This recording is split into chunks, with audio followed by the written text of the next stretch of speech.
Good morning and welcome to a Simon on the Sofa on the streets actually for this Flow Cooperative and sharing for you all out there from the wonderful Nikki and Rick. I hope you're all having a magical time whether you watch this on replay or whether you listening to it live.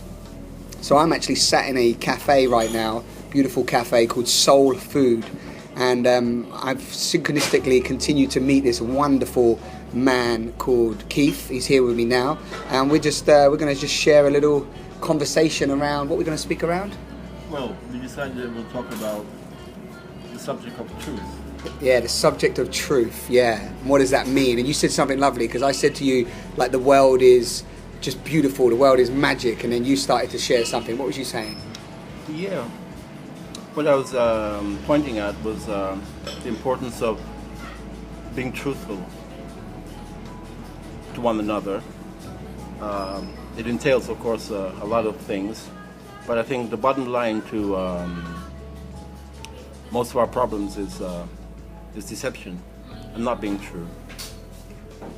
So truth in itself is, I think, the most important thing that we could give to one another.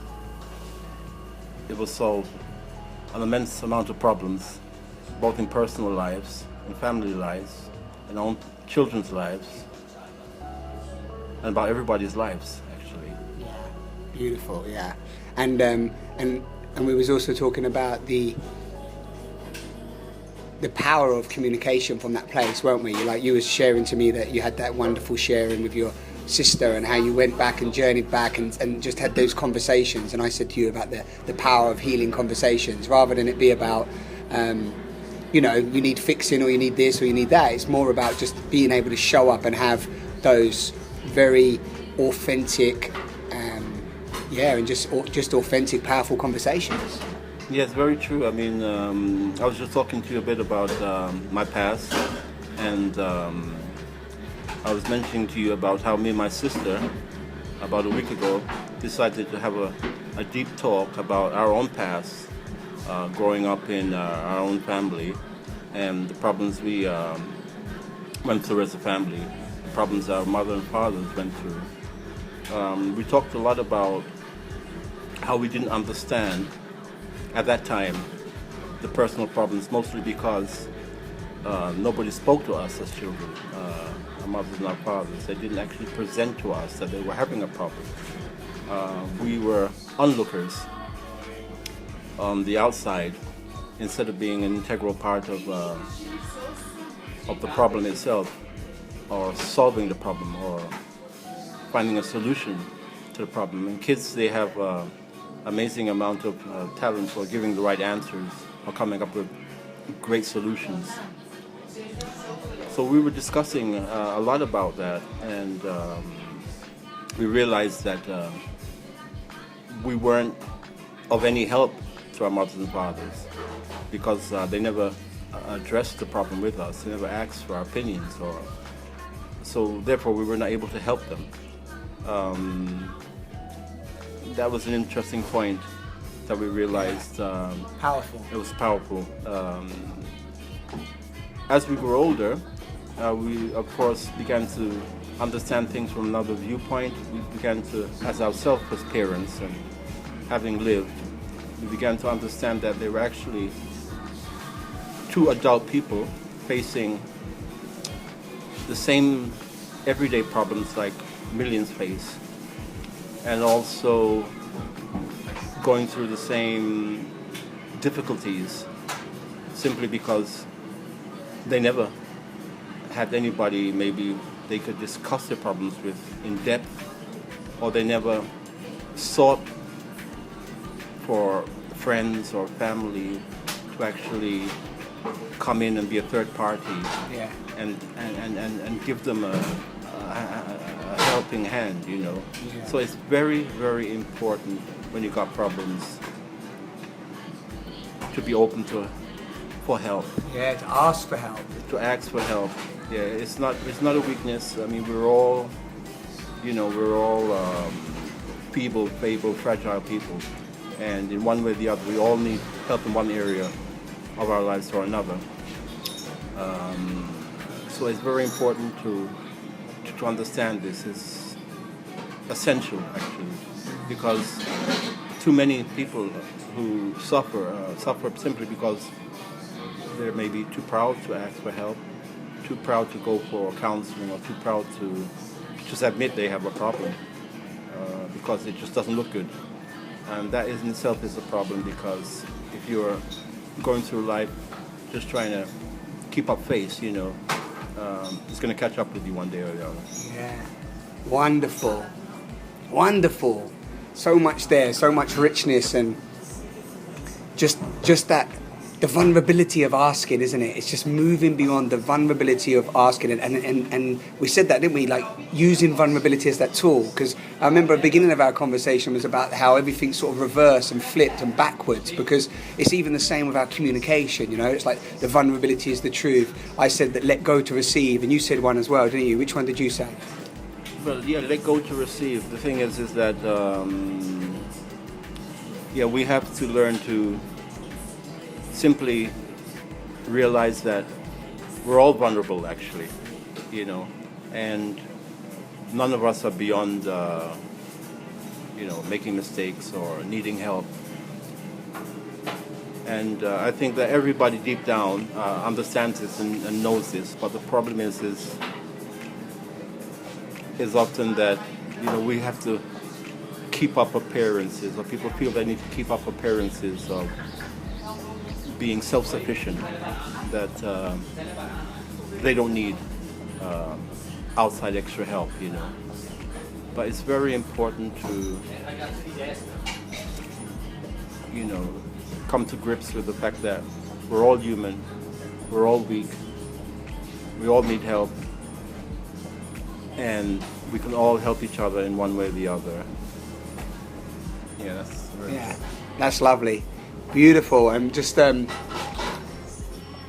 just feeling into that. I just feeling the power of that. The we're moving into a new psyche for me. We're moving into a space now where, as I said, let go to receive. Less is more. Need nothing, have everything. You are enough. There's nothing you need to fix. It's okay to say what you're really truly thinking and feeling. I mean, that for me is what transparent communication is. It's the ability to express exactly what we're thinking and feeling in any given moment, our fears, our hopes, our vulnerabilities. And that is what really gives us an authentic connection, because people really can then tune into who we are, hear us, feel us, And there's also this beautiful power in just listening and moving beyond our own personal agenda and meeting an individual where they are. And just listening, just really listening to what it is that they're saying, and then allowing them to flower from that place, allowing them to communicate from that place, as Keith has done with his sister, and taken that richness and that awareness. Something that Keith just said, which I think is worth definitely highlighting, is that parents didn't ask the children, because parents think that, the children don't know. I can't ask them for my counsel. I can't ask them for my support. I can't ask, I need to be the protector of them. I'm their God. I need to make sure that, like Keith said, that I don't lose face, and that I show that I am that, I'm capable, I'm able. So actually, when we ask our children, we ask other people, the fact that we ask the universe, we ask, then however that help comes, if we're open to receiving it, it can come from anywhere, So I know we only have a couple of minutes left. I'm going to just see what's coming up for Keith from that place. I hope the sound in the background's not too distracting for any of you. We've got a little bit of background music. We're in a wonderful cafe at the moment. The sun's shining. Human beings are walking past outside, and it's a really nice, beautiful place to have a transformational conversation. So I don't know what you're feeling, Keith, just to throw in there. You have about a minute. Great. Yeah. If I can end on a happy note. It's all happy. Keith. Yeah, it's all happy. I know. It's all happy. But listen, the bottom line is that we all need each other's help, okay?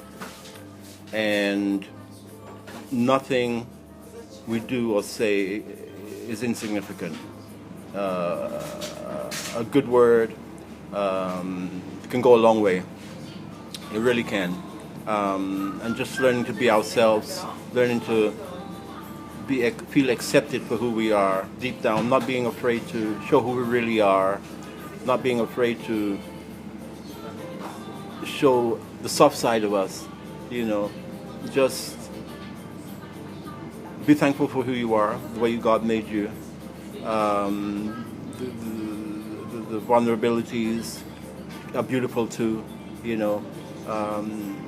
knows more about us than we do about ourselves even. It's a journey, it's beautiful, we'll never be perfect. Just be happy and thankful for the way you're made, you were created. We're all beautiful, and we're all created in His image. That's what I'd like to leave. Cool. So there you go. That's Keith. He's a wonderful man. Age makes no difference, but I know that Keith is. How old are you, Keith? Oh, I stopped counting years ago. Yeah, he's always got a wise answer. I'm just going to throw in there as well, and like Keith's talking there, and when he says something about God and perfection and so on, it's like I just want to note in there. We often term God as a he or she or whatever, but for me it's always beyond that. We sometimes get a bit lost and then start to figure this is another he or a being or a she or a being, and actually we're talking about I'm thrown in here just the creative force of all that is beyond our even imagination of what could or not create us. And I also want to say in there as well is that this idea of perfection as well is that in the beauty that Keith's been sharing, the vulnerability, that is the perfection. The imperfection is the perfection. And even that word perfection can be dismissed to some extent because, again, it has so much layers and connotations to the story of separation, the story of that I'm not enough, the story of that I'm not worthy, the story of lack and scarcity and so on. So when we take that out and all the other juice that Keith shared today, we actually step into a much more present, abundant state of being, in gratitude, in joy, in love, in just wanting to express ourselves and our fullness, and then support others to do that and see that. It's almost like you get taken over by that God energy, that creative source energy, whatever, and you just become a conduit for beautiful things, and you celebrate the little things in that place. You celebrate the what most would see as mundane,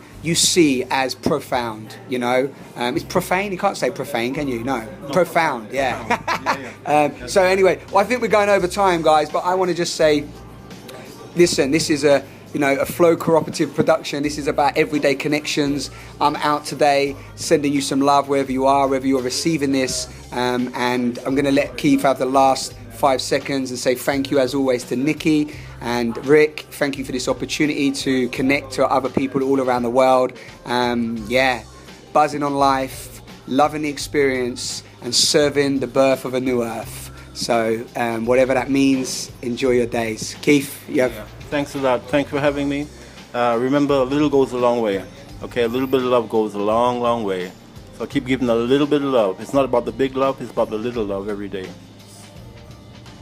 Thank you, guys.